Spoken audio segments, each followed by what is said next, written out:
Ngizothanda ukuthi ngikubingelele ngiphinde futhi ngikwamukele khona la kuZimi Life. Sengiphinde ngabuya ke fune indaba ke isematheni before nje ngihlale kodabeni mbukeli. Ngicela ukuthi ungakhohlwa ukuthi ulike and ke usubscribe. Namhlanje nguphathele ke indaba ethinta umlingisi womkhokha uKini Shandu odlala ke indawo kaNdlovu lapha kumkhokha. Ziyawushaya kuKini Shandu esimazi ke ngoNdlovu ngalo ke lapha isonto leli ke sibheke kulo nge-15 December. Uyashada kuNdlovu kule weekend esibheke kuyona and ke uzobe shada intombi yakhe uAndile Khanyile.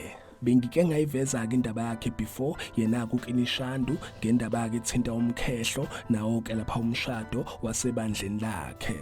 Ngakhuluma ngomshado wasebandleni and izithombe zayitrenda ke nalapha einkundleni zokuxhumana abantu ke bembongela yena ke uKini Shandu. Injalo ke mbukeli uyacacelwa ke yena uKini Shandu kuleli sonto ke sibheke kulo uganwa ke intombi yakhe yena kuAndile Khanyile. Ngiyubuya ke mbukeli ngizokuupdate ngawo ke lapha umshado wakhe kuKini Shandu. Umshado wakhe ke wesibili lo oqala ke wawule ebandleni lakhe okuyibandla lamaNazaretha. Lo wesibili ke uzoba lapha kwakhe yena ke uShandu. Ngithi ke simbongele simhalalisele kwakuhle kwethu. Yizo ke lezi mbukeli ade nguphathele zona. Ngicela ke nje ukuthi ungakhohlwa ukuthi ke ulike and ke usubscribe. Ake ngithi ke danke ngiyazi bongela.